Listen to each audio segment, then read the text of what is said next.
and thank you for joining for this very last session in the course on the labor dimensions of climate change and human mobility. And it's a real pleasure to have you online for this last session where finally we switch the spotlight back to you.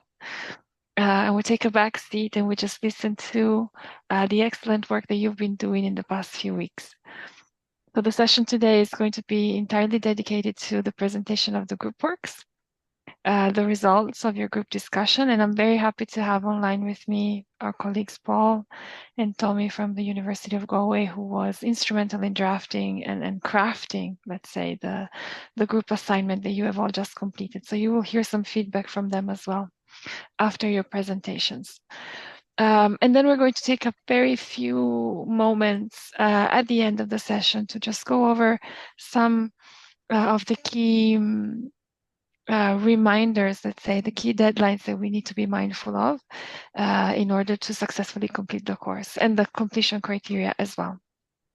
So without further ado, I have the group division here in front of me, and I have the blue group, the green group, the orange group, and the purple group. And I understand that for the purple group, so the purple group are the ones that have the most challenging, let's say, time difference. So if everybody is in agreement, I would start with the purple group so that they can call it a day and take some rest. If the speaker from the purple group is present, I understand this should be Rezel.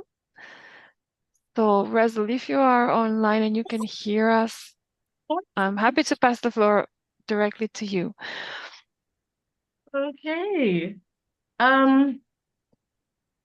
Hello. Good morning. Well, it is indeed 3 a.m. in our neck of the woods I for am many so of us. impressed. Congratulations for making It's the called time. it's called strong coffee. All right, colleagues. So let me put on my video. Apologies for that. And okay, let me prepare to share my slides. Just as a quick question though, because I think I might have missed it. How much time do we have, or would I have, to present what we would have discussed as the group? That's a good point. So I would say you have about 10 minutes, so 10 minutes per group, and then we'll take a couple of minutes at the end to see if the other members of your group, if they're present, if they want to complement anything that you have said or add anything or clarify anything. And then we'll see if there are any questions from the other groups to what you have just presented, and then we'll hear a few words from Tommy and Paul. So Okay, 10 minutes for the excellent. presentation. All right, excellent. So what I would appreciate is, of course, someone assisting with timekeeping for me on that, because No I worries. mean, it was a very exciting and interesting assignment. So let me see if I can quickly share my screen, PowerPoint slide. Hopefully you are seeing, oh dear. I hope you're seeing the correct screen, which should just be the full slide. Okay, Yes, indeed. great. Yes, we do. All right, so I'll go right into it. And so we had a group comprised of persons from across the Caribbean region and North America. So at the end, we will share who our members were, but we would have literally spanned representatives from the North America, Jamaica, coming through Barbados, Suriname to the south as well, Trinidad and Tobago and other countries. So how do I move this now? Great. So looking at the first dimension of the questions that were presented with in the case study, how do we go about identifying needs? And of course, a critical first step is undertaking a thorough and inclusive needs assessment. And so when we were looking at the situation in Zimbabwe, we realized that to be able to identify needs in both the displacement as well as post-displacement context, we had to have disaggregated information. We had to look at the demographic information, the age, gender, household composition of those who are affected, their disability status, health status. We also had to look at the type of displacement that was happening in that particular moment, whether it was sudden, due to a sudden disaster, or whether it was, of course, part of the planned relocations as part of the proactive strategies for the slow onset effects of climate change. We also looked at things like location. The needs assessment would consider whether this would have been occurring in urban or rural areas. And of course, we know that it's predominantly affecting rural areas. Also considering what kind of shelter is being used in the particular displacement context, whether they were informal and ad hoc camps, formal camps, or more structured forms of shelter in host communities or in areas where there is planned settlement. Now, of course, in those in looking at that sort of needs assessment, it was important to very closely consider the immediate and urgent needs. So we also had the necessity of taking a phased approach. What are the needs in the immediate emergency response phase? What are the needs in a bit of a transitional recovery phase, as well as what then would be the needs of those who might be permanently displaced or seeking to be resettled elsewhere. And so we discussed some of those considerations, and we looked, of course, at people's immediate needs for shelter and for food and for their basic needs to be met. In the context of the case study that we were given, a lot of what was discussed tended to fall somewhere in the mid-range of transitional. So when we were looking at things like housing and shelter, especially in the context of planned relocations, we considered that for the transitional period, they were not necessarily considering the jobs and livelihoods elements from a medium to long-term perspective. Also, it is critical to consider how we address income or funds, because of course, in relocating persons from areas where their livelihoods would have been based on the environment that they are in, we also needed to have immediate and urgent measures to replace that income, whether through unemployment insurance, and then of course, through employment intensive programs that give rapid access to income. But of course, for the longer term, integration of them back into productive economic activity through employment opportunities, through job skilling and or reskilling, to be able to integrate in the new locations and new opportunities to which they were, in the areas to which they were relocated. Of course, in every phase, the access to critical services that are the foundation of our social safety net, to healthcare, to education, to social welfare support, is a necessary consideration. And we found that indeed there were some gaps in the approach that was being taken in Zimbabwe. And so when we considered our discussion on prioritization, of course, immediate response, you have to secure human lives. And so we had to ensure that they had security, safety, shelter, urgent health care for those who may have been injured or who might be, suffering from mental distress. So the health care would have also spanned, yes, physical health, but also that necessary mental / psychosocial support for persons enduring the trauma that the displacement can generate. Also, in the discussions and in some of the reconfigurations, livelihoods and economic recovery were considered a second priority because, again, access to income, some of their urgent basic needs, but also is integral to them being able to move safely and securely into transitional and longer term phases. And so whether we have initial measures through unemployment insurance or EIPs or specific job opportunities, livelihoods and economic recovery would be important. And of course, in the context of displacement, such livelihoods could be linked to our infrastructure development, because infrastructure projects create jobs. And infrastructure projects are necessary as building blocks for a lot of other economic activities, whether it's creating new businesses, re-engaging in resuming the agricultural activities, etc. Because you'll need access roads, you'll need, water and all of those things. And so the very close nexus between livelihoods and economic recovery linked to infrastructure development is something that we think the government in Zimbabwe could better explore and exploit. And of course, in looking at infrastructure development, being cognizant of what the economic foundations or the prevalent economic capacities of those who are being displaced are. And so that emphasis on looking again at provisions for agriculture and agricultural practices would have been important. Of course, when we're looking at medium-term to longer-term settlement of persons, skill development programs, whether for upskilling or reskilling, to allow for economic integration into different economic sectors would be then a priority for the longer term integration of these persons in new areas. And of course, beginning to institute long-term resilience practices that continue to strengthen both individual, collective, and national capacity to resist, to recover quickly from, as well as to mitigate the effects of the climate related effects, because I don't think that anytime in the immediate future we're going to see a cease to these effects.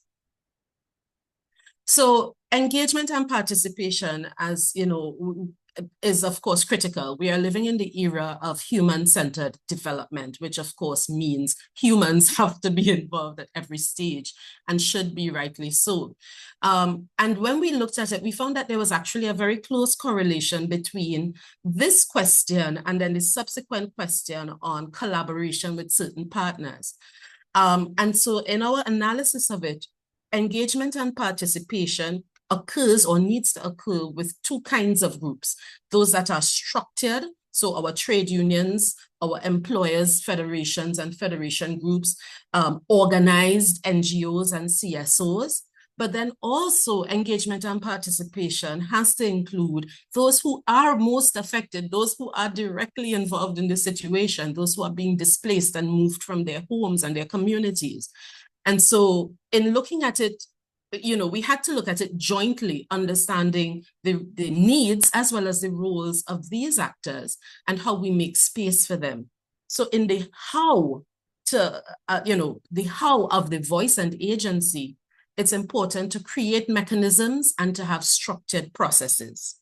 So in looking at those mechanisms, it's important to have let me make sure I pull up my correct notes. Apologies for that. That's okay, Elizabeth. I'll just take the opportunity to remind you that you still have 2 full minutes and a little bit. Okay, great. And I'll be going a lot faster. So apologies for those who are not native English speakers. Okay, we're going to speed up.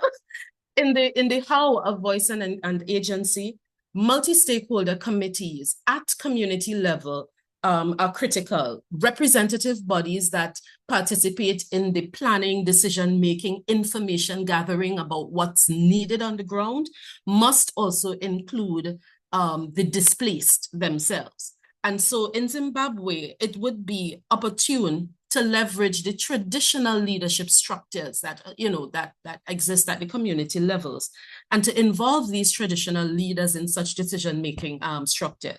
But in the process, we also have to empower those who are displaced to participate effectively. And that means using or leveraging the role of unions and employers and other agencies to bring to bear resources, financial resources that ensure that they can be in the events and activities that they need to be in, that provide them with the training to build their capacity to negotiate, to represent, to engage in planning exercises, or to carry out the needs assessment, collecting the necessary data that will inform. They are our boots on the ground. And so we have to be able to empower them to be a part of the processes, right? So I'll speed along quickly. So, of course, we talked about processes. So having platforms for inclusive dialogues, of course, the role of structured committees such as national tripartite committees came up, ensuring that there is a seat at the table for not just government decision-making top-down, but also for having organs like our trade unions and employers representing key perspectives in how these social protection and other programs are designed. I spoke to resource sharing, and of course, us being able to structure these processes through formal agreements, because informal ad hoc arrangements can devolve into chaos. Yeah. Roles, again, trade unions have a critical role in advocating for the rights, especially of those who are the labor force, those who are in the active labor market. Civil society organizations, again, to use my favorite term, boots on the ground, help in the delivery of programs, ensure that the very interventions that are proposed actually reach those that are most in need. And of course, our government agencies are critical in ensuring that the legislative and policy frameworks are in place, as well as that the resources, budgetary allocations, are made available to effect the programs and interventions that are agreed. All right, so I would have mentioned the NTC. Let me speed along. So each of them have a very clear role to play. Advocating workers' rights, employers, of course, supporting employment opportunities and job training, ensuring that they work to fix the match between available labor and demand for labor. The role of NGOs in translating action to the ground, as well as translating information from on the ground back up to policymaking mechanisms. And of course, resilience building, because at the end of the day, we know that climate change, I don't want to say it's here to stay. We can't avoid it. It's here for the foreseeable future.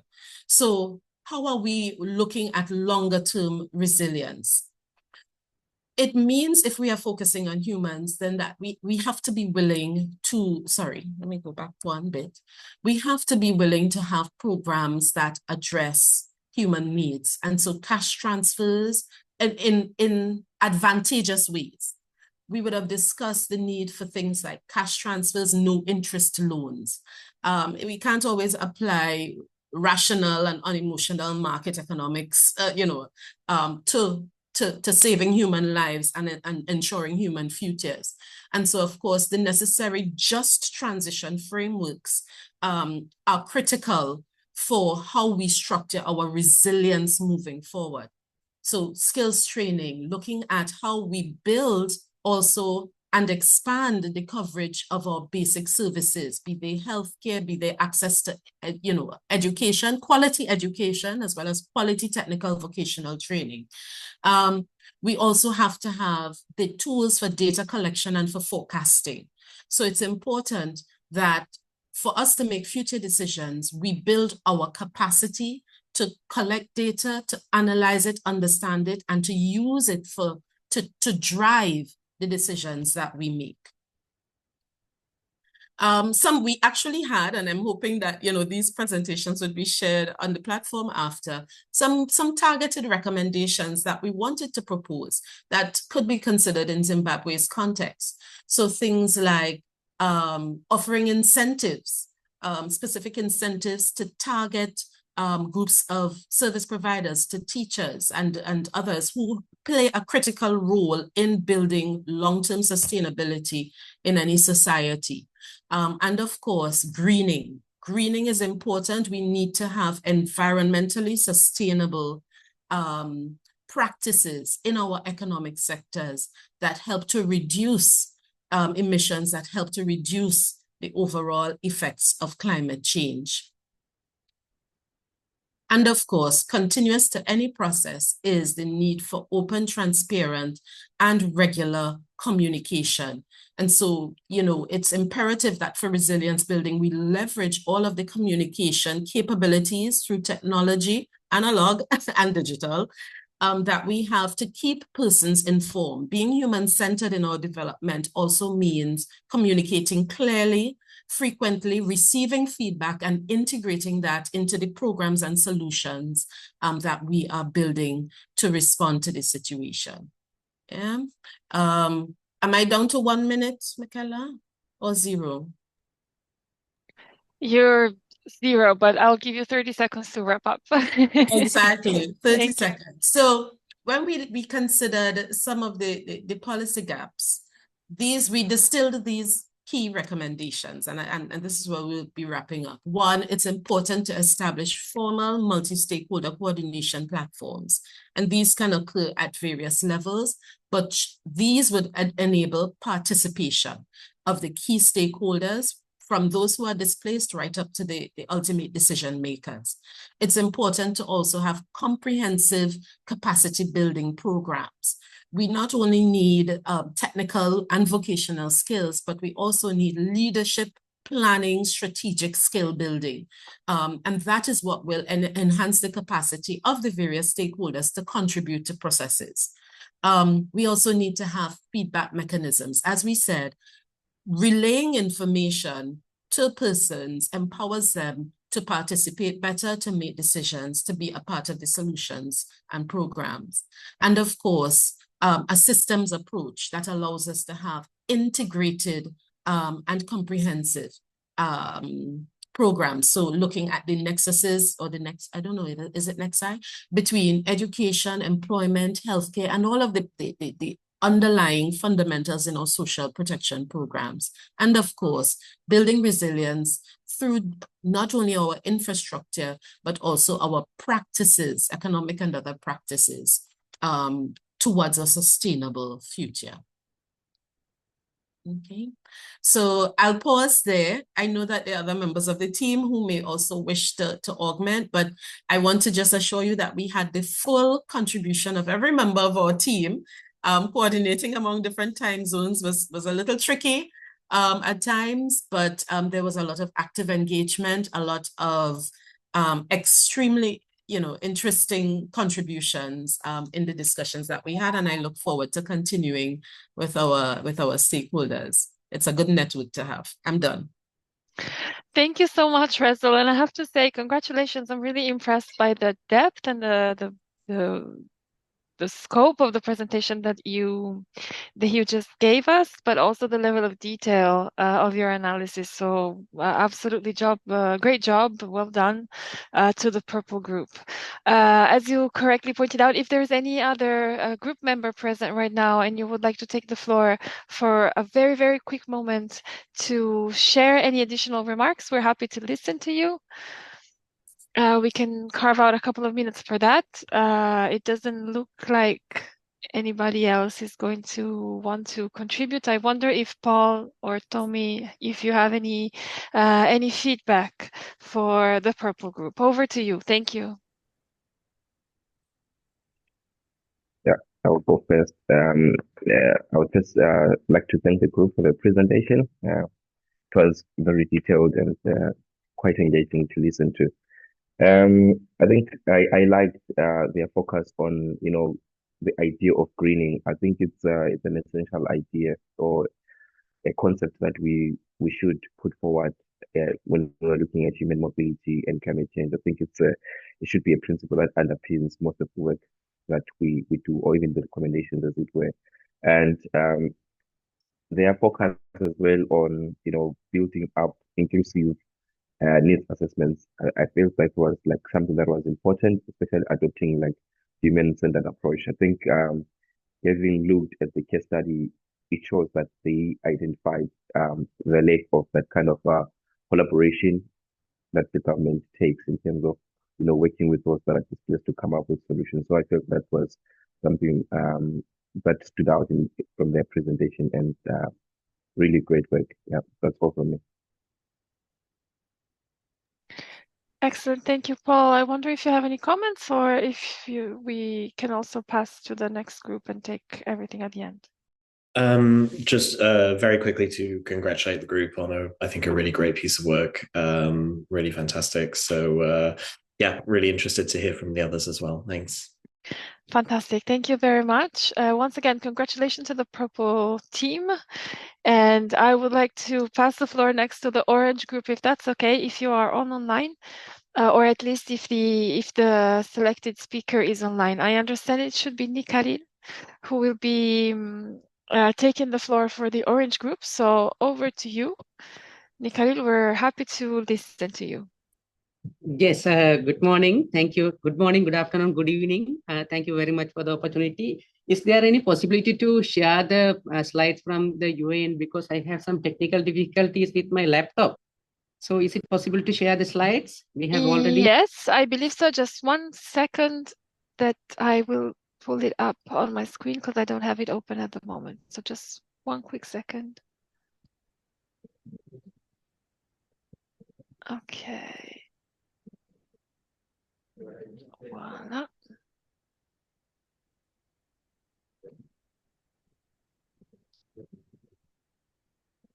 Okay. Sorry, I wasn't prepared. Now, you should be seeing. Yes, yes. Are you seeing the Thank correct one, the full screen Yeah, one? yes, yes. Fantastic. Thank So you, you Vicky. have Thank 10 you. minutes starting from now. Right. Thanks a lot. So from our group, we have Ajivika, she's our team leader, and other members are Aniti, Brent, Meli, Nikhil Kant, that's me, Adrian, Berika, Sebastian, Chontita, and Gati. So next slide, please. So under this team, we have discussed about the case studies. Please. So we have identified the needs of the displaced individual in the context of this particular case under the categories of housing, livelihood, decent work, and access to services. So we also categorized that there should be some short-term, that's mean immediate needs, and the long-term needs, as well as how we are going to integrate in the long run. So under the housing, so we need to ensure that the safe, adequate, and affordable housing for displaced individual in the immediate, so temporary shelters like that. And in the long-term needs, we have to have the sustainable settlements that should be climate resilient feature, and the locations should also have the infrastructural development for that. In the integration stage, we should ensure that it is very convenient for the people for the particular location to get the basic services and commodities, and also for their livelihood opportunities. And then we talk about the livelihood. It is the immediate need. This emergency financial support or in-kind assistance is needed to compensate for the loss of their income. So we can't wait until we have the sustainable livelihood option. So emergency livelihood option we need to consider. And also another need is in the long-term needs, skills training and resource for transitioning to a resilient sector. And also supplementary livelihood grants we can we have identified in the long-term needs. And also we have to think, should be re-skills training, including the adaptation features. And sometimes they have a particular skill, but we have to have the skill upgrade and re-skill training for them in order to fit for the current context to make it sustainable. And the other need is the decent work. So as an immediate needs, green sustainable jobs, decent work schedules, and we need to ensure that wage equivalence, that means the IDPs, so the internally displaced people, and also the host communities should have the equal wages as well. So we cannot discriminate in that aspect also. In the long term, so we have to ensure that the fair wages and also the social security and safe working condition, and also for them the development opportunities. So in the integration stage, we have to think about the targets must reflect needs-based priorities and including focus on vulnerability. We cannot think that if there is no need, so we can't give the priority for that. So we have to think that, and we have to make the plan based on the priorities and the needs identified. And it is very important to have the access to services. So as a short-term measures, immediately we need to have the emergency medical assistance and continuation of education. We cannot stop the education of the children. And also we have to ensure the access to the social protection schemes like pension, food security. And if there are any need for the legal assistance, that also should be made available. In the long-term needs, regular health services, not immediate one, it should be a regular health services and benefit, and also the continuous education and skill training for all ages group. And also we should think about the insurance and benefit, and also we have to ensure the labor rights and freedom of association as well. In the integration stage, service should be reflect just transition towards sustainable solution. Next slide, please. So under this, there are priority areas in the social protection program. So one is the universal and targeted measures, because the universal social protection system is inclusive for displaced person and targeted program addressing the specific vulnerabilities of the particular group. And we need to have the integrated planning. So it should be aligned with the climate resilience strategies and local development plan, and promote community participation to address the real need. So it should be a participatory method, and develop an emergency plan or relocation plan for displaced individual. And we need to find the funding and partnership, so we can mobilize the resources through international cooperation and climate finance mechanism. And also we have to integrate displaced communities into the national development priorities. So these people also should be partners of the national development, and consult with all the relevant stakeholders in developing an efficient, sustainable program. It should be a whole of society and the whole of government approach, as it's mentioned, especially in the ECM objectives as well. So we need to ensure that the relevant stakeholders in the relevant developing, we should ensure that they are partners in the sustainable program. And we cannot forget the rights and equity. So we have to ensure the legal protection for this housing, land, and basic rights for the IDPs. And also we need to have some address the issues in the systematic barriers like discrimination and gender inequality. We have to give the gender responsive services as well, and institutionalize the local policy that will eradicate social inequality. So we have to treat them equally. And also we have to think about the green and inclusive transition, that it should be linked social protection with the sustainable job program and community-led adaptation project that should establish policy promoting green economy, and also encourage training and education institutions to develop training and modules in accordance with the principle of green economy. Next slide, please. So the important thing is the engagement and participation in the social protection program. So here the key focus is active involvement of stakeholders to address displaced communities' needs and ensure host communities' cooperation, because sometimes it will create some dividend between the communities, host communities, and the IDPs. We cannot have the conflict among them. So we have to engage both to follow the no harm principle. And also we need to have the strategies in Zimbabwe incorporating stakeholders' voices when planning. So we have to have the participatory approach, participatory planning with the displaced communities and as well as the stakeholders. So they will have the joint responsibility, and also inclusive representation of marginalized group through a steering committee. So the marginalized groups also will be heard, so they also not discriminated. And the formation of tripartite committee like community, employers, government, to ensure decent employment opportunities as a whole of government and whole of society approach. And empowerment through the education. So education will give the power and empowerment. So capacity building is necessary for employability skills. And also community training to enhance awareness and participation in decision making. And local leadership also important. So we need to identify their local leadership roles and strengthen their ownership. Next slide. So ensuring sustainability and inclusivity. So the key action is we have to regularly reassess and evaluate and adapt program for the community needs. So it should be a dynamic one. And also we should have the long-term partnership to ensure the sustainability. This foster collaboration among government, civil society, and private sector. So each and every sector we can complement each other without duplicating. And also the participatory design is must. So the pilot programs together feedback and refine the strategies, So community-based monitoring using tools like mobile apps. So iterative feedback loops to continuously evolve the programs. It should be a dynamic one. And we can mobilize the resources with engagement and encouragement through the community contribution for shared responsibility. So they will feel that their ownership and the responsibility. Next slide, please. So and we need to have the grievance and redress mechanism also. So it is where there's people, it is inevitable to have the grievances. So we need to have the mechanism to address that. So accessible complaint system, community help desk, we can introduce with the trained personnel, and anonymous reporting via hotlines or suggestion boxes. So on-site grievance offices for vulnerable communities without internet access, those kind of complaint system we can recommend.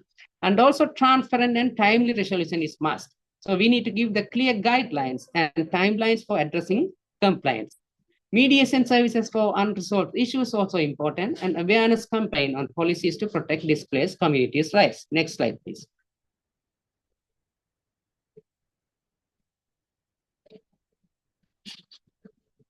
Right. So the important aspect is the monitoring and accountability and transparency. So we need to have the oversight and reporting mechanism. It should be independent. So independent monitoring by the civil society, they can act as a watchdog, and international organizations, and public reporting of grievance outcome and necessary amendment. And we need to have the real-time monitoring as well. So development of the dashboard to track the grievances and responses, and regular reviews to align with the international guideline and standard like ILO standard. And we need to ensure the enforcement and prosecution of misconduct and labor exploitation to ensure accountability and empower communities. Next slide, please. So as a collaboration with the local organization, so this is in the local context, we didn't identify any particular organization, but as a common understanding, we can say that international organizations, civil societies, those who are working in the local context. Next slide, please. And we need to think about the enhancing resilience through social protection. So the key strategies are universal social protection system is important to address life cycle and climate related risks. Sometimes the cash transfer, food aid, and subsidized services. So it will offer insurance against income loss from climate shock. So that will also give the protection for them. And employment guarantee schemes. So we need to provide stable work opportunities via climate resilient projects like flood barriers, renewable energy like that, and skill development and livelihood. So we need to think about the reskilling program for the climate resilient agriculture without considering always the traditional method of agriculture, and also the sustainable practices. And support community enterprises and microfinance for resource pooling and adaptive investment. And asset building also important to provide a productive asset like seeds, tools, for livestock for these people, and access to land. Invest in the community infrastructure like irrigation, storage, roads, that's also important. And also offer resilient housing and social insurance program. Next slide, please. So integrated support system also important. So we need to think about the public-private partnership, because we can't always think about the government can support. So we need to think about the public-private partnership for job creation, reintegration in renewable energy, agro-processing, and construction.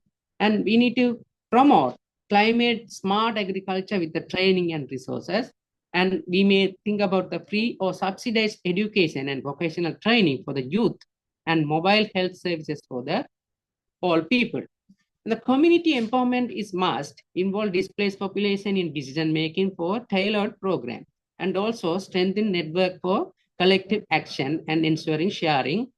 And also policy is important, policy and institutional support. Establish a dedicated ministry for the displaced person is our recommendation, and collaborate with the international organization for resources and expertise, and monitor outcomes and adapt strategies through robust data analysis. So next slide, please. In order to achieve these kind of recommendations, so there should be next slide, please. There should be a policy planning. So the key policy recommendations are given below. We need to formulate a national framework on planned relocation, focusing on livelihood. So relocation won't work. We need to think about their livelihood opportunities as well. So ensure that the country's national economies plan priorities, policies to induce climate resilience economy, taking into account of skilling needs of population to be relocated each year. That should be in the plan. And employ whole of government approach in ensuring livelihood for relocated population, including upskill reskilling program, allocating piece of land, providing subsidies loan for entrepreneurs, and establish an international migration pathway. So it should be a safe pathway for aspiring displaced individual for alternative livelihoods and a decent work opportunities. So development negotiate bilateral agreement with the country of destinations like South Africa and other countries of destination with the provision of foster skills with the training, skill recognition and certification, fair recruitment and decent working conditions.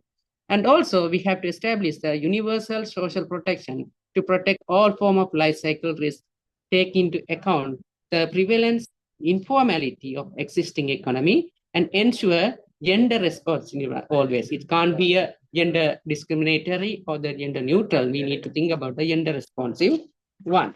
So next slide, please. So in order to achieve this, we need to have the proper policy and we have to coordinate with the partners like social partners. They also should be involved with the government in order to advance the decent work agenda in the changing climate. So the trade union can play a vital role and call for just transition that create green skill and job without compromising fundamental rights of workers, regardless of the nationality and the gender.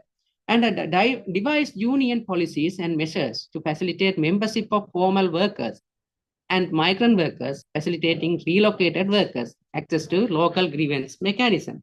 And also we can't forget the employer organizations, the raise understanding of the structural need for just transition to employers and their possible contribution.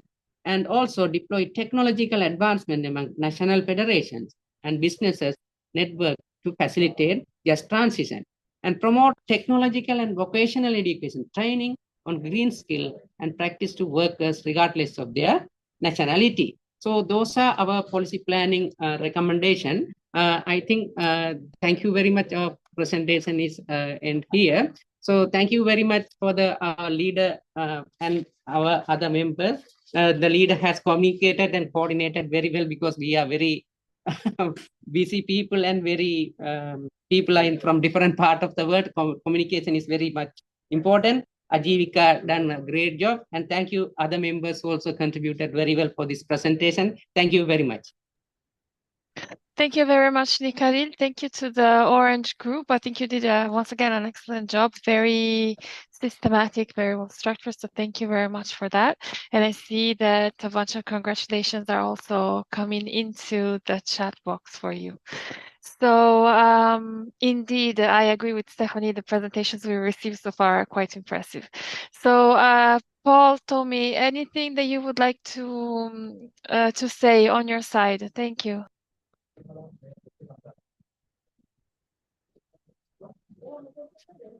Just a quick reaction. I think that was an amazing presentation. It's just mind-blowing. It was great.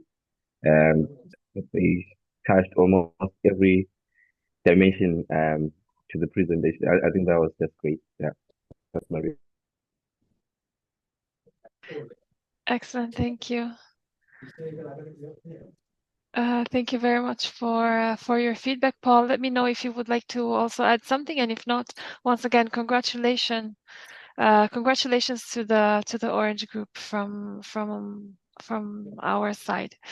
Let us then, I think, move to the next group. So we have two left. I would go with the green group that I see here on my screen. I am not sure.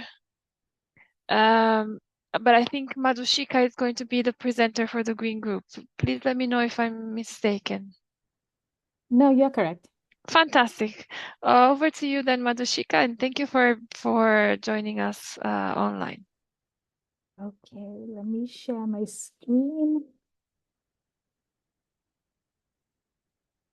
Is that visible to everyone? Yes, indeed. And in the slideshow mode? Yes, now it's in Yes. full screen mode. Thank you. Okay. So it's a little bit difficult to go after the last two presentations who were amazing, but I try to do my best. So we're a group of primarily Asia Pacific and a few members from Asia. We're a very vibrant group, and the names of all the participants are there. Agenda is the same as the others. I won't go into details, and we all know the case study really well by now. So about identifying needs, we went right to the core. There's lots of needs as identified by all the groups before, but primarily that jumps out from the case study is this huge need of addressing employment opportunities. One is protecting the existing way of livelihood practices of the displaced persons, but in terms of agriculture innovation, having climate resilient farming practices, water storage, access to land for farming and things like that as well, diversification of employment sectors for the displaced persons, for climate resilient jobs, and having guaranteed employment schemes. And this goes into the piece of social protection as well. So if you talk about social protection issues on the employment side and income side, but we're also looking at community and social resilience, access to basic needs, health, education, food, insurances and safety protection in the new places, and while relocated, also land and housing. How could these pieces be prioritized? These comes in through needs assessments, having understanding what it is, but what came out strongly for me also is having social dialogue for community ownership and for them to prioritize their own needs through the process. So that is a little bit on needs identification. When we talk about community organization and engagement, there's a lot of text over here, so I'll speak it. I mean, the main key stakeholders, the important thing is to include the key stakeholders.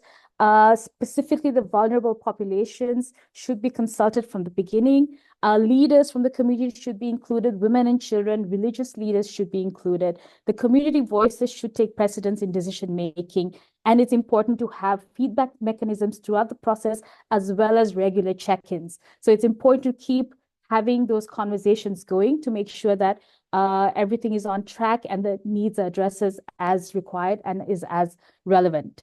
When we're talking about grievances, it should be clear and accessible reporting channels. Confidentiality should be in place, as well as clear response timeframes and expectations from the response mechanism. This would be an important place where technology could play a place, but also having checks and balances to see that if technology is not accessible to those communities, to have alternative ways of having feedback. On this piece, if I go back over here, actually, I saw somewhere that the Zimbabwe had ratified the ILO Convention 144 on tripartite collaboration and coordination, and it would be important for the government to take on the role of convener to bring on the important stakeholders around the table through the decision-making key processes at all the levels, at centralized levels as well as decentralized levels. So feedback mechanisms, governance can be addressed. And I think I jumped forward a little bit. So I've touched on this a little bit, and I don't want to repeat a lot of what has been going on about already, but also having important channels, confidentiality, clear guidelines, and timeframes.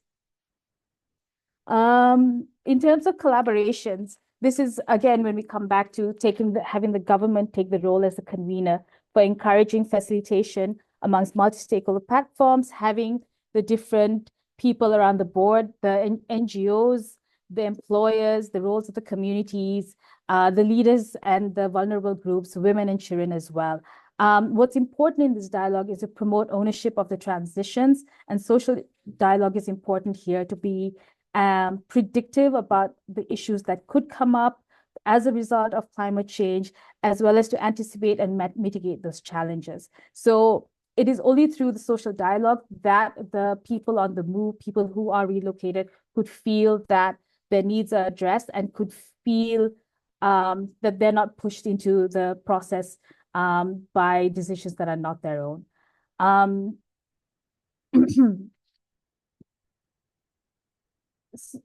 Yes.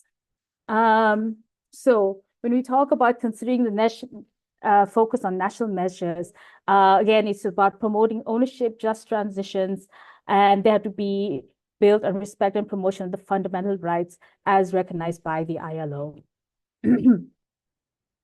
In terms of roles and responsibilities of the different organizations to play in the design, the government should play the lead in policy development, coordination, resource allocation. Trade unions should advocate for rights and decent work standards. Employers create job opportunities, support skilling initiatives. But I also think employers have, and private sector, have a role in having social protection schemes for their workers and having CSI initiatives.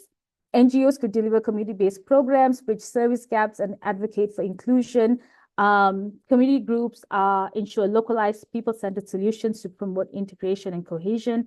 International organizations provide technical expertise, funding, and global best practices. So all of these people should come around the same table and have this conversation, but I believe it's also important to have these conversations at the communities that are vulnerable communities, as well as the displaced communities and the host communities as well. When we speak of resilience building, just as a reminder, these are the social protection as defined by the ILO as a measure for providing benefits at all levels. So what would this mean? So social protection measures could be affordable microinsurance programs to cover risks, health, agriculture, or property damage. It could also be community-based insurance. So what's important here is to think about like accessible insurance programs, I think. Public works programs, is this linked to guaranteed employment programs or cash transfers? The benefit of public work programs is it could be dual benefits. One is that it gives financial benefits to the vulnerable communities. On the other piece is that public works can be used to improve the climate resilience of those locations, the vulnerable communities, especially in terms of infrastructure development, for flood protection or irrigation, water catchment areas, etc. So there's a dual benefit there. Subsidized services would provide fee for essential services for health, education, transportation. I think in addition to subsidized services, especially in displaced locations when they've moved to a new place, it's important to ensure that there's sufficient space for those communities to absorb the incoming population there. Because otherwise, that's where you can have moments of tension with the host communities when there is insufficient services to address the needs of all the populations.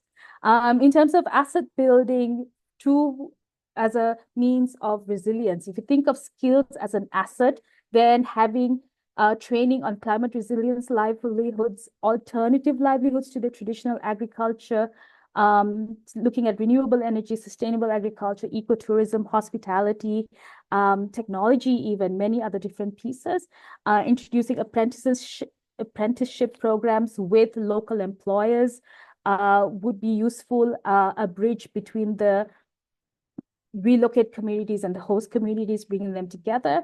In terms of savings and credit facilities, naturally would promote financial security, but also if it's community-based, it builds community cohesion as well.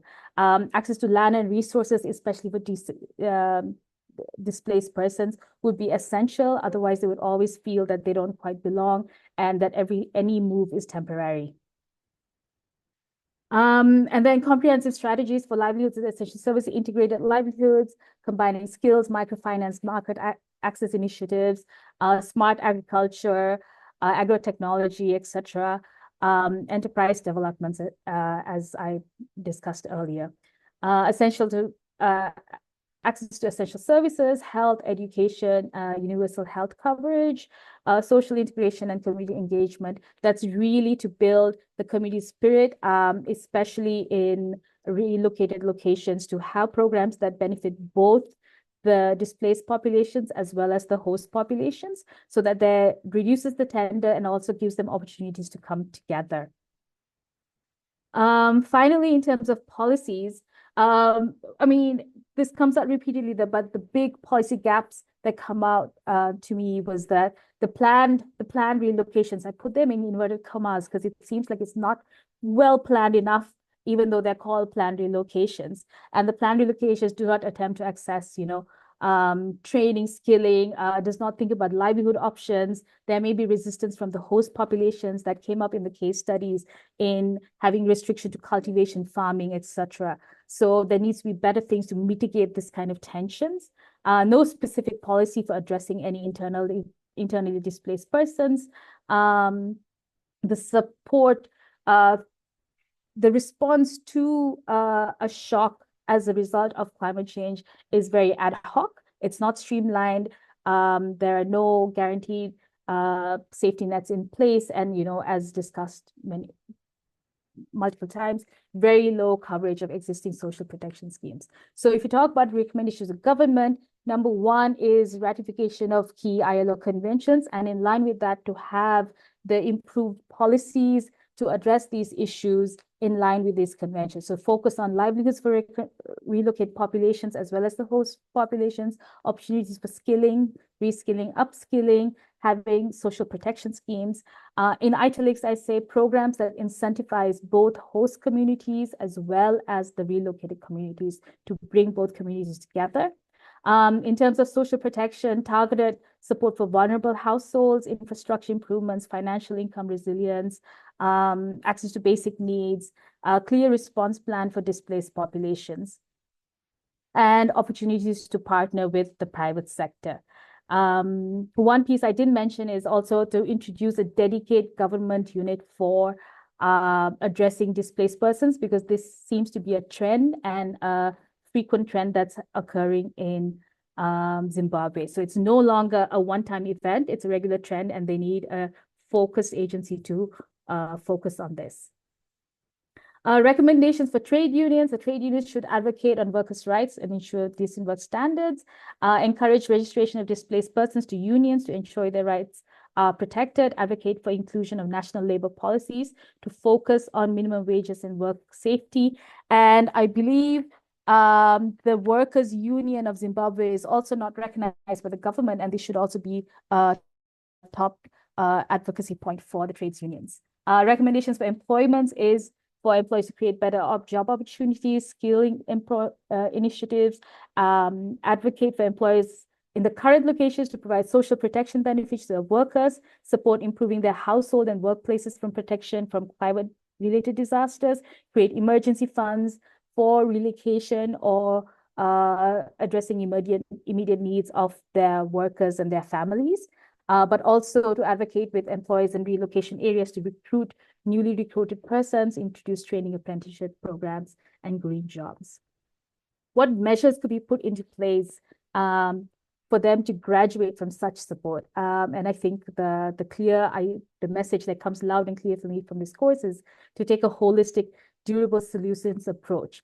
The way I see it, when you're responding to climate change affected populations, in short, are three areas: prevention and mitigation. So it's addressing the trigger points that would trigger displacement or migration, and then immediate respond at the time of the event. So that's, while in transit or while sort of recovering from an incident, and the mid to long-term strategies, which could either include relocation and or return or permanent relocation. So for the vulnerable population, this is ensuring household infrastructure protections and regulations are in place, sustainable livelihoods, reliable savings and credit schemes, strong community networks, disaster preparedness. I didn't mention that earlier.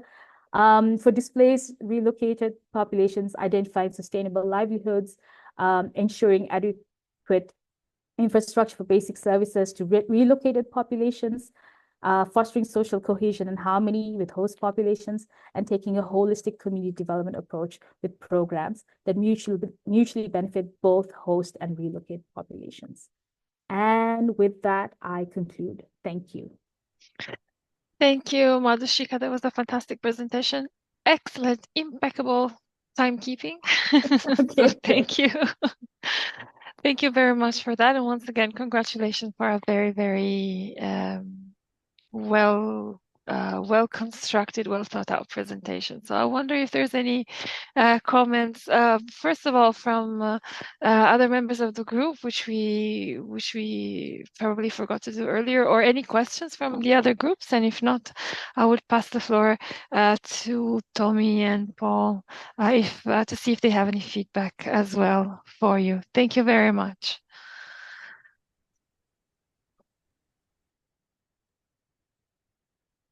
Yeah, quick reaction, another exciting presentation as well. I think I liked the idea of how they managed to, tailor social protection to IDPs, which I think has been a lacking kind of concept or dimension, like maybe overall even in literature and practice as well. And the idea of, talking about the irony of planned relocations, the idea that they are planned, but how they respond to displacement seems to be ad hoc. So I thought that was like a good twist to an understanding of planned relocation. So that was really exciting as well. So great presentation. Super. Thank you, everyone. Thank you. Thank you, everyone. Thank you, Madhushika, once again. Thank you to the whole Green Group and to Tommy for your feedback. So next, last but not least, by any means, we have the Blue Group. So the speaker from the Blue Group, I understand it should be Jacques. So if you're there, hello there. So thank you. Over to you. And you have 10 minutes to present for your group. Thank you. Lovely. Just checking this comes up okay for everybody. Yes, indeed. Full screen and well visible. Fantastic. Okay, thanks so much. Well, since we're going last, it's a little bit redundant, but we do have kind of just an outlay of here we go. Of the situation as it stands in Zimbabwe to this case study. Then the only thing to really mention here is the kind of combination of and slow onset events that are affecting the communities. And so obviously a big focus of our discussion is going to be social protection as a solution, but dealing with both the sudden and the slow onset of things. I think the structure of this presentation is going to be a little bit different to everyone else's. Instead of me just talking the whole time, I've arranged with Marion to have members of our group who contributed, to specific slides to jump in and assist because they can give a bit more detail on kind of their areas of research and break it down. So with that, I'm actually going to pass to my colleague Abdullah to take us through the kind of identify needs section if he's online. Thank you, Jack. Good morning, everyone. As you see as every one of you already read the scenario and and there is a lot of overlap with other presentations that we have here, really wonderful. To think of what needs that these displaced people have in Zimbabwe, I think it's important to think of housing and land allocation, livelihood, basic needs, and each of these areas have its significance and challenge that these displaced people face, and to not explain that much that we all hear from other presentations, but significantly mentioned some really worth mentioning points is to think of adequate shelter and sufficient agricultural land for farming activities, which displaced people due to the huge number of those people who got displaced, but also this La Nina phenomena have really impacted their agriculture activities. It's also worth mentioning to think of their infrastructure to ensure access to clean water and sanitation, but not to forget that employment will play a significant role and to have access to decent work is another point to think, and to have solutions later in the long term, but also short term and in immediate actions. but there are also basic needs. When people get displaced, they are in a new location. They lost everything. Sometimes they lose their family members. Sometimes they lose everything they had, but they are just desperate in a place that they are thinking of water, food, sanitation, healthcare, but also shelter that I already mentioned. And education comes also in the later stage, but not in the first few days that they get displaced. And I think there should be mechanisms to improve food security as well, and nutrition support. To prioritize these needs, and I think there should be plans and strategies for the long term and short term, as I said, but for the short-term immediate shelter and food security is important, which these people are really in need of that. But in the long-term strategies for employment creation and education, which these will pave the way for them to have a sustainable life and to create their resilience there in the new place that they are setting.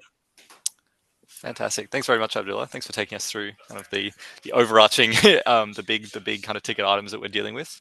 Next, I'll pass to our colleague Stephanie to take us through the engagement and participation section dealing with these two main questions. We can already go to the next slide because I think you all know the questions by now. Thanks. So maybe first of all, I think it's quite clear what we understand as participation in this context. We want to involve all the stakeholders or all the relevant stakeholders in all the different stages, meaning the planning, the policy design, implementation, and monitoring of a specific social protection policy. Now let's move to the why. First of all, I think what's important to mention is that participation in social protection planning is a right from a human rights perspective as defined by the Committee on Economic, Social and Cultural Rights. So there shouldn't even be a question of the why, but maybe why is participation also beneficial? So first of all, it contributes, of course, to greater transparency, accountability, better governance of social protection schemes, but ideally also to an improved quality of service delivery for the different groups, so both for the local population, but obviously also for the relocated population. And it can also contribute, depending on how participation is set up or organized, it can even contribute to a better state-citizen relationship or relations. Next slide. Then who do we mean when we refer to stakeholders? So I think it's important to mention that we always, or that there should always be the local population and the displaced, or in this case, relocated population be involved. So both different groups should be targeted for social cohesion interests. And regarding both groups, we could think of the community leaders of civil society organizations or community-based organizations, of course, trade unions. I think Manushika already mentioned certain issues regarding trade unions in this context, but of course they are important actors as well. What's important also to keep in mind, we want to aim at a gender balance, or at least the different genders being involved and having a say, or the opportunity to having a say, but also looking at different age groups. Sometimes youth or elderly might be left out or might have different needs on how they can participate. But also different ethnicities. I might think about different languages or different cultural codes, how people can or won't participate.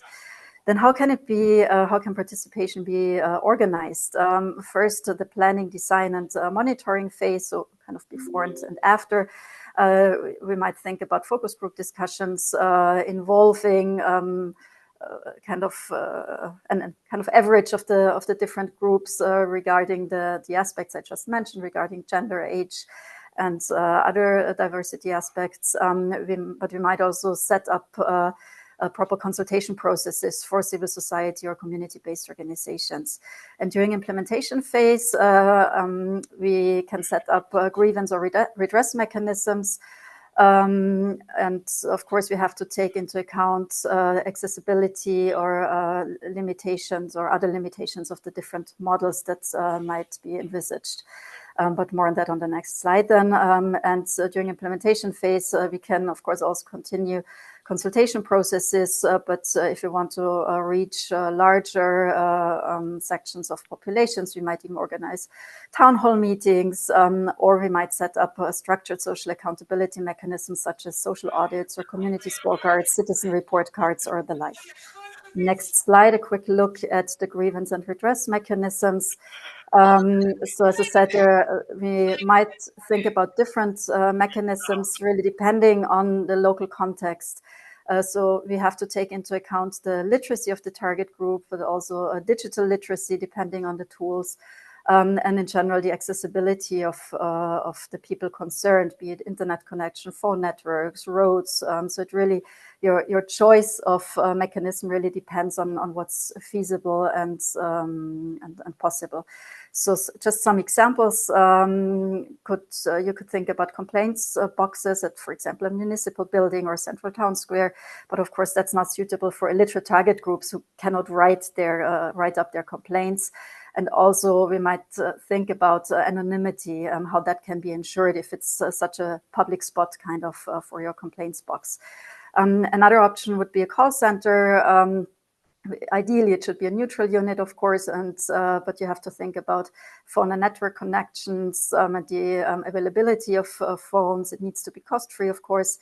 And the people behind the call center need to represent the different groups again regarding well, the different diversity dimensions I just mentioned. You could think about mobile units or reaching out to the people concerned. However, that's quite costly, and there is no active feedback possible. So you have to wait. If you have a concern, you have to wait until somebody reaches out. So that might be a major drawback as well. And you could set up community grievance committees. There again, you have the risk of confidentiality, and training would also be needed. So again, it's a cost factor as well. Back to Jacques.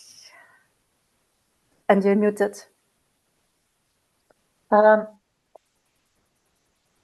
Jacques, you're muted. Sorry, everyone.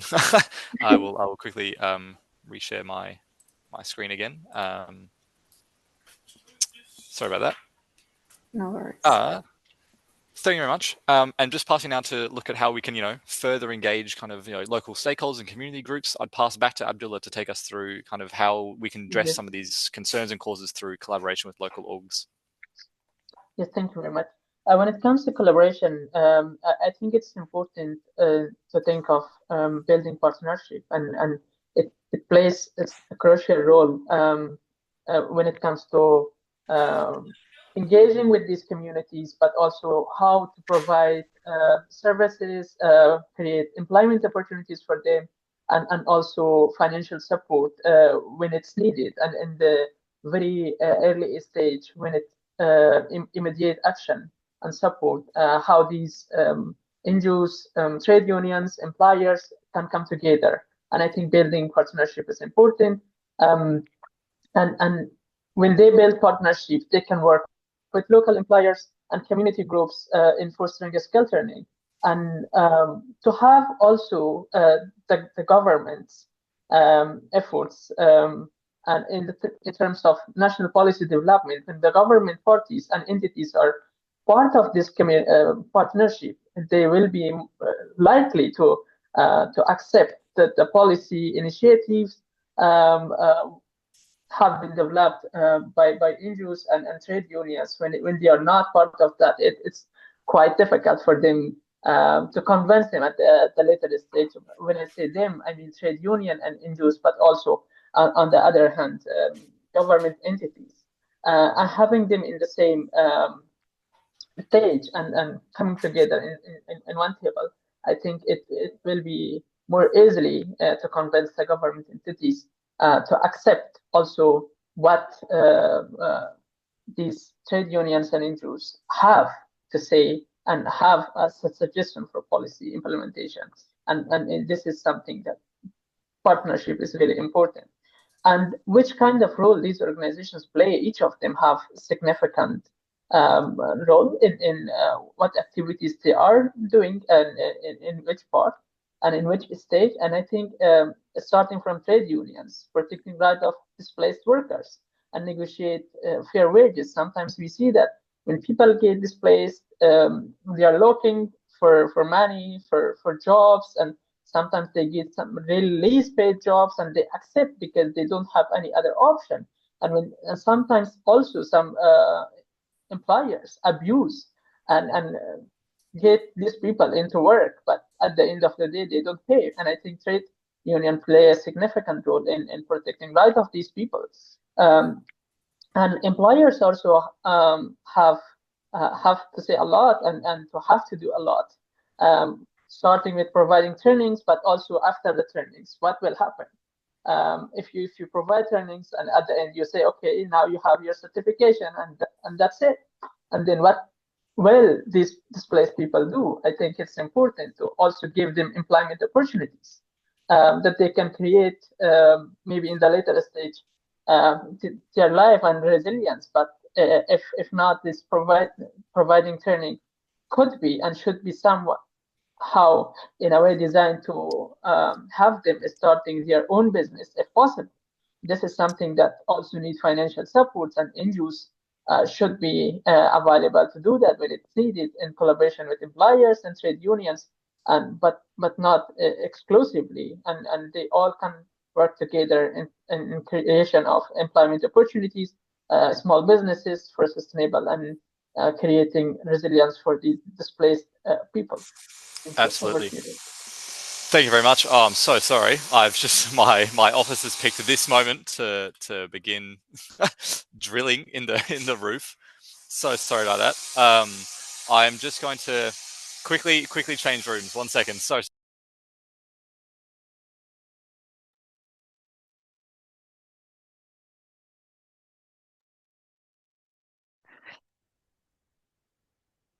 Okay. I see movement on your side, so I wonder if you still have. Okay, fantastic. Do you still have anything that you would like to add then? There's still a few We can see you. slides. We can see you speaking, but we do not hear you, Jacques. And I see. Oh, I sorry. hear. Yeah. Okay. Yes. Over to you. Sorry about that. I'm so sorry. There's been a couple of disruptions on this end. No worries. It I happens. just want to apologize to Don't everyone worry. about that. I will quickly just reshare PowerPoint and move now to resilience building and move to Thomas and Marty to take us through the main questions here, beginning with social protection measures. Okay. Good morning, everyone. I'm here to present my group's work on resilience building through social protection and climate change in Zimbabwe. This section highlights the core objective of our work, which include enhancing resilience, promoting social protection measures, and building sustainable livelihoods. We aim here to address the immediate and long-term needs of displaced populations through targeted intervention and policies. The first slide, social protection measures. Social protection measures is a vital element for resilience building. It provides immediate relief and ensures long-term sustainability. For instance, the first one is emergency income support programs are designed to address the urgent needs of displaced populations by providing financial stability. The second one, cash for work initiatives, not only create employment opportunities, but also help rebuild critical infrastructure in affected communities. The third one, microfinance programs and entrepreneurship training empower individuals, specifically women and youth, to start small businesses and become self-reliant. The last one, by investing in vocational training and skill development, we equip displaced individuals to integrate into local labor markets effectively. These measures not only reduce immediate challenges, but also ensure long-term resilience by promoting economic independence and social cohesion. Next slide, please. Okay, thank you. Asset building strategies. In addition to social protection, we focus here on asset building strategies that empower displaced individuals and communities. This involves providing tools and resources for modern agriculture, traditional handicraft, and small business management. For instance, introducing climate-resilient farming technique allows communities to adapt to environmental change while ensuring food security. These strategies emphasize collaboration between displaced and host communities to build a more inclusive and sustainable society. By addressing basic needs and creating pathway to employment, we aim to empower individuals to rebuild their lives and contribute to their communities. Next, please. Okay. Livelihoods and essential services. Our approach here ensures that displaced populations have access to essential services and sustainable livelihoods. First, to include establishing mobile health units to meet immediate healthcare needs, climate-related health awareness programs, develop a medical workforce, and strengthen health infrastructure. These actions aim to address immediate healthcare needs. The next one is social protection system. That means including displaced populations in health and social insurance program, collaborating with and drawing guidelines from private sector NGOs and local communities. We propose here introducing health and social insurance program to provide a safety net for vulnerable population. The third one is education access. That means establishing temporary or permanent schools and displacement sites, offering programming tailored to displaced people without consistent access to infrastructure services. Here, creating such educational facilities ensure that children and youth can continue their learning.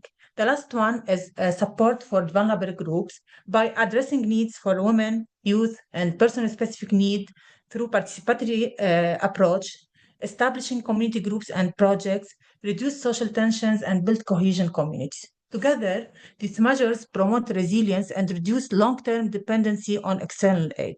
In conclusion, building resilience through social protection requires a holistic approach that combines immediate relief with long-term strategies for sustainable development. In addition, the integrating of social protection measures with asset building and livelihood programs can effectively address the multi-dimensional challenges displaced population face.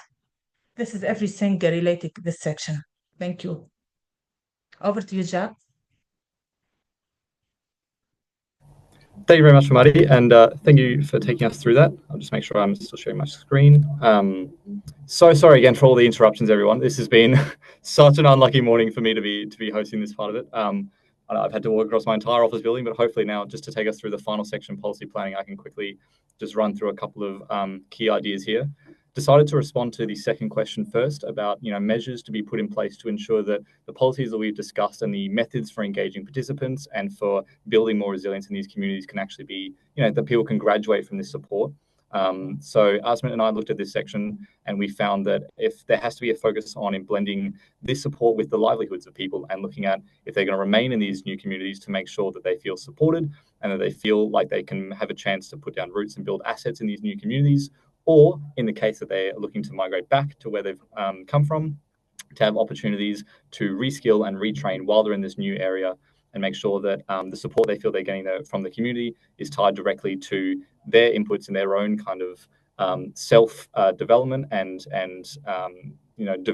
personal and professional growth in these new areas. And a huge part of that is building contextualized, localized support regimes that are, firstly responsive to immediate needs, but also building on, educational and development aspirations, as well as just building a sense of community and making sure that they feel as if, at home, wherever you can be in these kind of really difficult situations.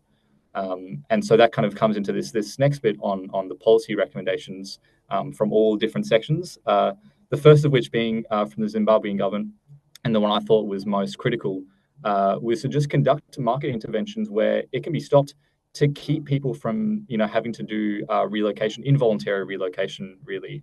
So this is more applicable to kind of slow onset events, but wherever it's possible, the opportunity to provide access to more knowledge on, agricultural bases and climate smart farming, like we see is a huge part of the economy and sort of the livelihoods in Zimbabwe, especially.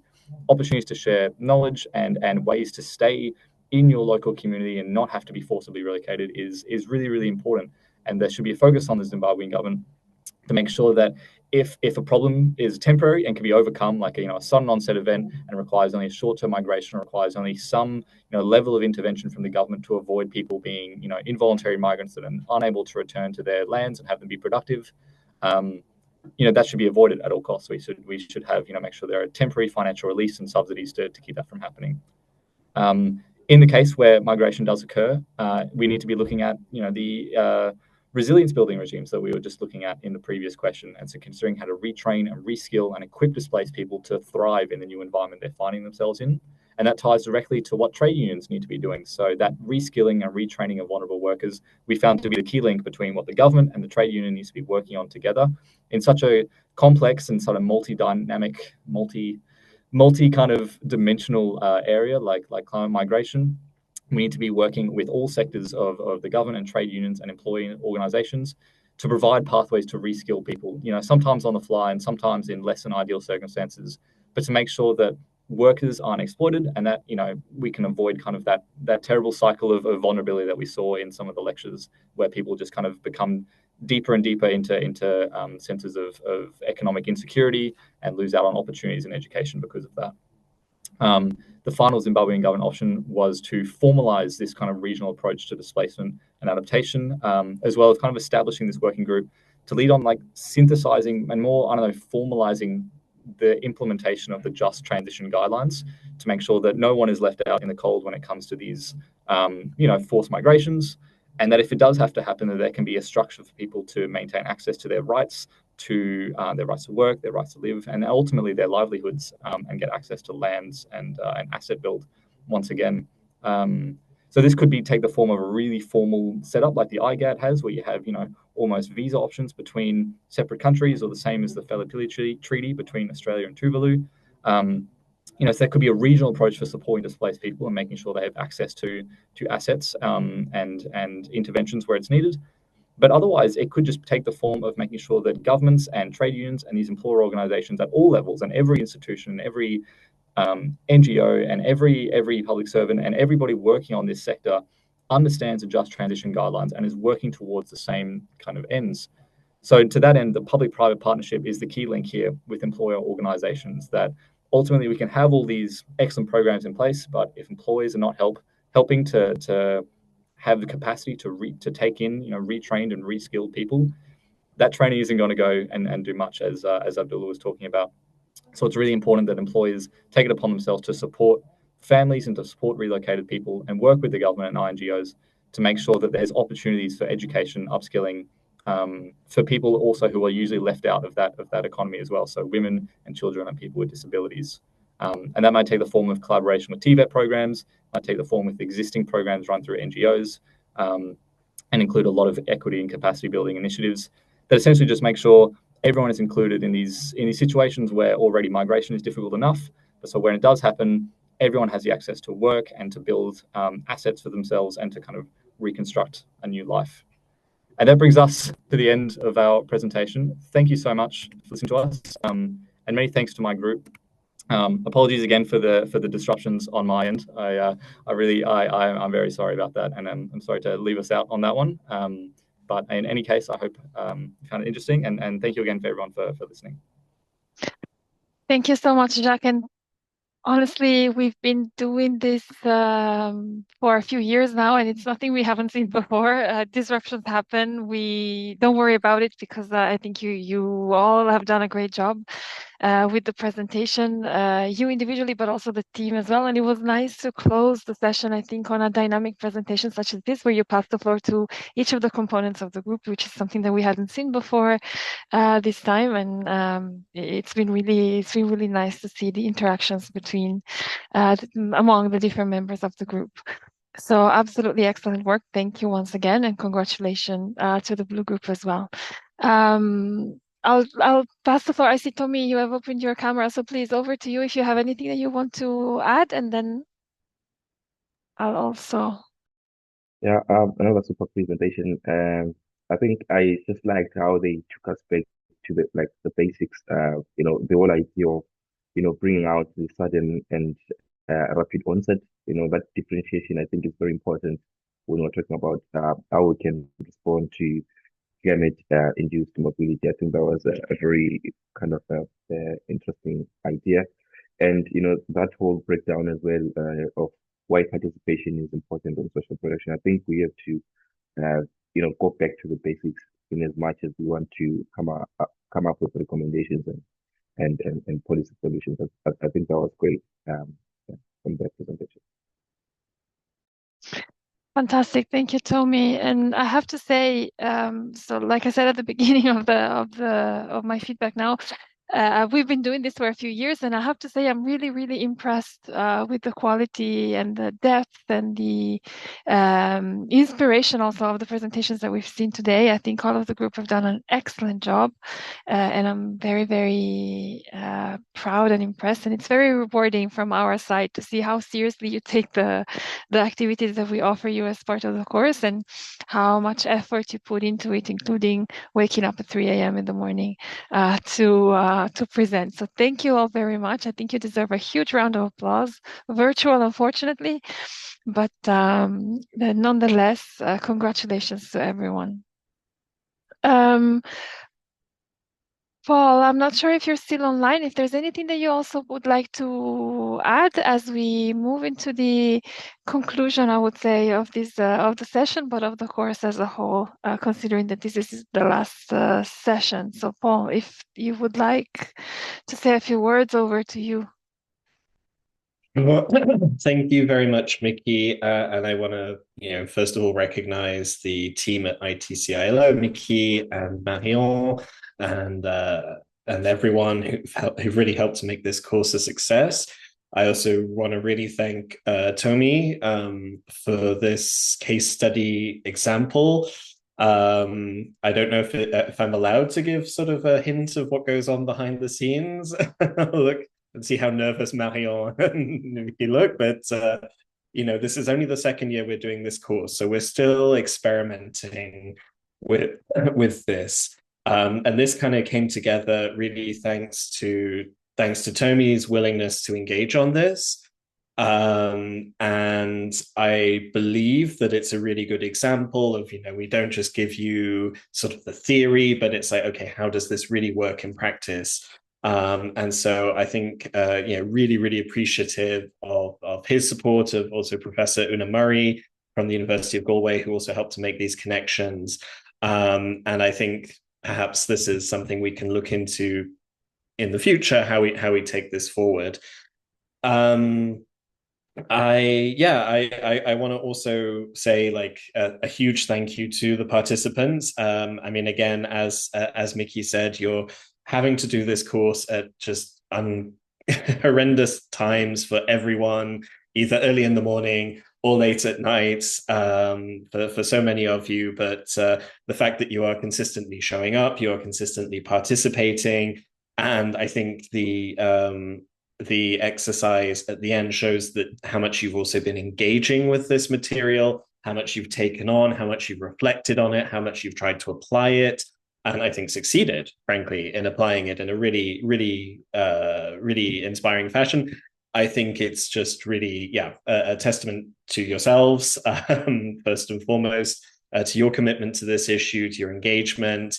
And I just really want to say from our perspective that we hope that this is something that you find useful, that you are able to take into your daily work, in your respective institutions, in the spaces that you are working in, for ultimately the benefit of all of those people who are affected by climate change, to help them to be able to get into the space where they can make choices, where they don't feel forced to move out of desperation, to build the kind of social institutions, the social infrastructure to go along with the physical infrastructure to help adaptation, and to ultimately sort of create opportunities for decent and green jobs everywhere in the world, whether that's in countries of origin, countries of destination, and people having the choice to sort of contribute to these just transitions wherever they are and wherever they wish to be. Perhaps it's a bit of a utopian vision, but I think it's one we really profoundly believe in and really want to work towards, and are very much looking forward to continuing working with many of you. I understand through to next year's Labour Migration Academy. So I think for many of you, where I don't know how to say it, you're not rid of us, or we're not done with you. I don't know which sounds worse or better. I'm not sure, but I think that this is threatening. Either way, I think, yeah. But I think I think this is a really, I think this is a great initiative to sort of make this part of a broader process, to make this something that will be part of a continual learning experience, which will sort of bring together lots of different perspectives, and I think that will be a valuable continuation of this work. I mean, from our side, I then hope that I will be able to see many of you in Turin next year, and for those who I don't, I hope we're able to still stay in touch. And please do feel free to reach out for anything, any further questions, any further support. The ILO is here for you on all of these topics, and we're always ready to provide any kind of technical assistance, any guidance on sort of points of international labor standards. We can provide feedback on policies, laws, strategies, and we're very, very happy to do so. This is a service, a mandated service we provide for our constituents. So nothing else to say other than, once again, a huge thank you to Mickey, to Marion, to Tomi, and to all of you for your fantastic participation.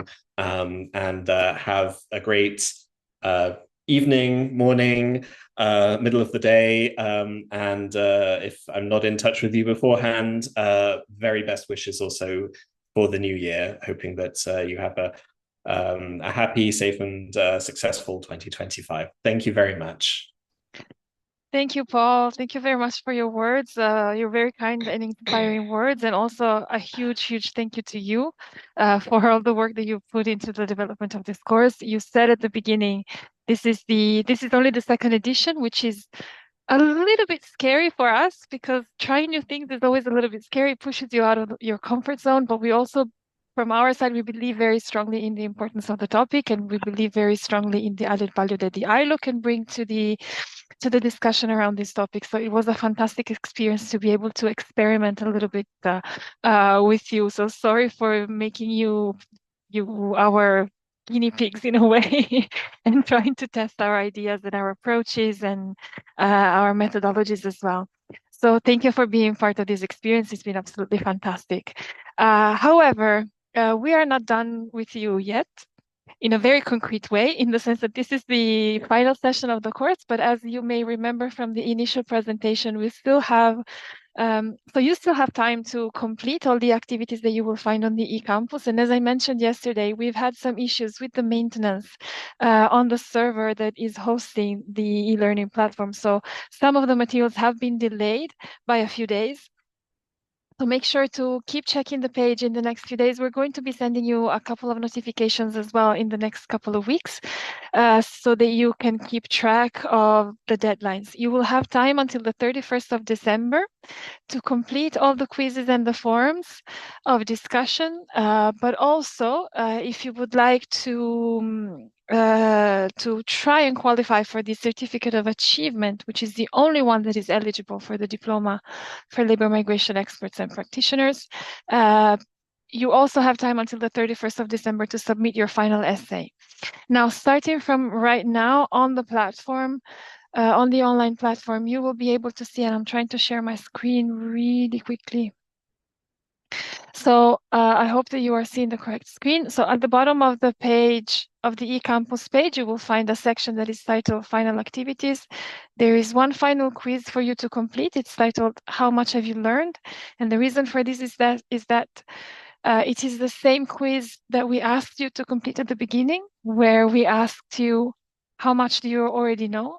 And so now we can measure the difference between where you started and where you ended up at the end of the course. You will find the instructions for the final essay, some tips and guidelines, and a space here where you can click to upload your final essay before the 31st of December. It's hidden for the moment, but it will be made available to you in the next few days. Also, one very important activity for us, which is a satisfaction questionnaire. This is where we ask you how you felt about the course. Was it helpful? Was it useful? Was it interesting? Was the information communicated to you appropriately in a timely fashion? Did we achieve to do what we said that we would do at the beginning of the course, and were we able to reach our objectives? I also would like to take a moment to show you the calendar or the portfolio, let's say, of courses that we offer in the labor migration cluster here at ITC. These are the courses for 2025. Not all of them are here yet. Some of them are still under development, but keep referring to this page, and I've put it in the chat. If there's any other aspect of the debate around labor migration and the ILO approach to labor migration that might be interesting for you, that might be relevant to your work, feel free to reach out. We're always very happy to see returning participants coming back to our courses. It makes us feel like we're doing a good job. So if there's anything here that strikes your fancy, that sounds interesting to you, keep an eye on the page and let us know how we can support. So yes, Marion is putting in the chat. Please note the ITC, so the center here will be closed from the 20th of December, last working day, to the 2nd of January. So any email that we receive during that period, it may take a little bit longer for us to reply, but please feel free to reach out nonetheless. It will not get lost in the sea of emails. We'll get back to you, if not earlier, at the latest by the start of the new year. With this, I'm going to stop. Thank you all so much for participating in this journey with us. One final thank you to the colleagues who are not here today. So Channi from the Just Transitions team here at ITC, but also our colleagues from the South-South Cooperation Unit in Geneva, who have been instrumental in the development of the curriculum for this course. And let me remind you also that the last, I think, if I'm not mistaken, the last forum assignment for you will be to reflect on South-South best cooperation best practices. So our colleagues take this very seriously. They're very much looking forward to hearing your ideas, reading your ideas. So please take some time to also complete that. With this, one big thank you to Marion, as usual, working very tirelessly, I would say, behind the scenes and putting out fires everywhere, dealing with emergencies all the time. So excellent. It's excellent to work with you, Marion, and I'm very happy that we managed to pull through and put this course together as well. Thank you to everyone for participating. I hope you have a lovely end of 2024 and an even better start to 25. Thank you all and see you soon. Thank you, Miki. A big thank you to you, because it's been quite a hectic year in our team. We had a lot of changes, so thank you again, and thank you to all the participants who stayed up all that time with us. Thank you, Paul. It was very nice collaborating with you. It's always a smile, and you're always ready to work with us, and so it's great. Thank you, Tommy. Thank you to all. Bye bye. Happy holidays.